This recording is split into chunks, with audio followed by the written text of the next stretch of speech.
Hello guys, today I'm going to show you how to install and play CS2 on a Mac.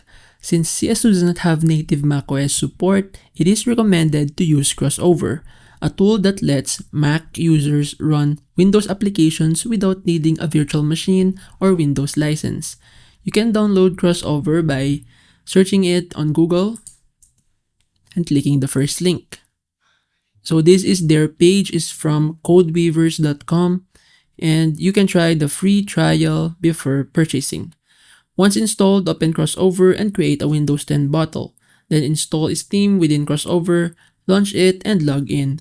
From there, download and install Counter-Strike 2 just like you would on a Windows PC. So here, a Reddit user confirmed that CS2 runs on Mac through Crossover, and you can check their experience in this Reddit post. It says here that for the best performance, use a Mac with Apple Silicon M1 or M2 or an Intel i7 or i9 processor with at least 16 gigs of RAM. If the game lags, lower the graphics settings and enable DXVK in Crossover for better DirectX support. While this method isn't perfect, it is the easiest way to play CS2 on macOS.